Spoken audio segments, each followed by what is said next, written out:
ManCandy is a generic posing and animation character for Blender. Created him slightly before Project Orange started and modified him a few times since then. The current version is ManCandy 2.0, compatible with 2.44 and 2.45 Blender.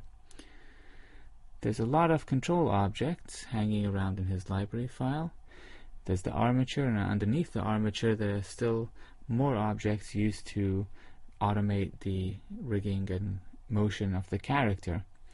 It's possible to copy this file to each file that you're going to animate in and simply animate right there, but you're carrying a lot of these files around, and besides, you'll find that every time that I make a modification or you decide to make a modification to the character, you're going to have to go and track down every animation file you did and then tweak for that modification right there. And a much better solution is to use Blender's groups and link ManCandy in as a group to your file and pose him in your scene file and leave the sort of library file that you downloaded intact with no animation information in it. And that allows you to have new versions of ManCandy and will make modifications to your own. So you can see how all these green wireframes here indicate that all these objects are part of a group, and that's done to make linking a lot easier. And we'll show how to do that in a new file here. So File New, and let's just erase all these objects here. This is the scene file that we're going to be animating in later on. And we have to save that because I'll use relative paths, and for that to work, Blender has to know the path of both the library and the scene file. So I'll save it as tutorial1.blend. So now we'll go and link ManCandy in. So we'll go File, Append or Link, or you can hit Shift F1 if you want. And then you browse around to where your library file is. So click on the file, then click on Group, and then select the ManCandy group from the file, and load library, or hit Enter.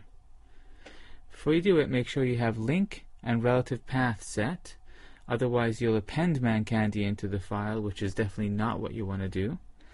And you can use absolute paths sometimes as well. It just depends on how you're organizing your project. Relative paths lets you move around entire directories from one location to another, so long as you keep the relative relationships between the files the same. That way you don't have a reference to your home folder in the project or something like that, which allows you to collaborate with other people more easily. So let's hit Load Library. Now it looks like nothing happened, but really we just loaded a bunch of stuff into the file.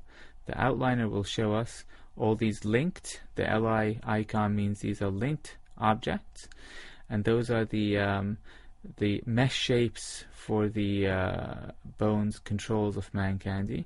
And here's the actual rig that is under the ManCandy group.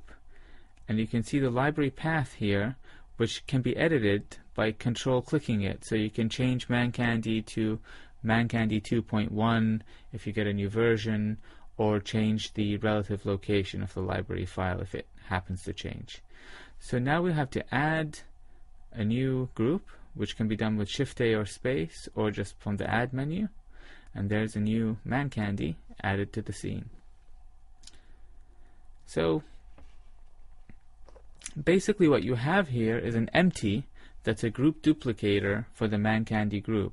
You can't actually edit the mesh or pose it, but you can move it or rotate it or scale it even, but that's not really going to help you doing character animation tasks. So we'll first clear rotation and location to make sure that he has no default transformation on him, and then we'll add a proxy. Control-P, and then you get this nice menu to add a proxy. Control-P. The first item is ManCandy's armature candy scale, which I did on purpose so it'll be easy to select the armature object out of a huge menu of components of the rig. So you want to create a proxy always for the posable armature candy scale here, and it's a good idea to keep that alphabetically first in your own library files that you would make. Before we actually start using our armature, let's clean things up a little bit and make them easier. You'll notice if you deselect everything right now by hitting A, the armature disappeared. That's because it has only wire mode objects and we're in shaded or solid view mode. If you go to wireframe mode, we'll see it again. We want to make it visible all the time. We have to override the view mode and make it always display in wireframe. So we'll go into the object buttons, F7, and we'll click on wire for the draw type. And that'll fix that problem. So we can go to solid now, and we can still see it. Now we can click here and make it X-ray, or if we're in the object buttons, we can click in the armature panel, and that'll make the armature show through the mesh, so it makes it easier for the animator to select bones even if they're inside the mesh. And we'll turn off these ugly dotted lines here, these relationship lines, which are useful for riggers, but not terribly useful for animators who don't really care about parent relationships, they just want to move things around. And that makes our file more posable. We'll parent the object to the armature object by selecting ManCandy, then the armature, then hitting Control P, and that'll make things a little bit more neat. Now once you do that, go into pose mode on the armature, and you can start posing things around. You can use the manipulators for that, or you can just directly hit R, G, S, etc.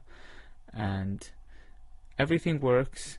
You can hide and unhide layers to make things more user-friendly for you to work on, because each layer will display the parts of the rig that control a certain part of ManCandy's body. And so you can do some facial animation here, so we can give ManCandy a little smile, for instance.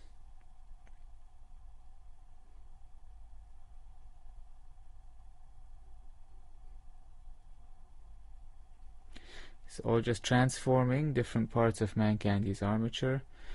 Lots of G for grab, S for scale, so on.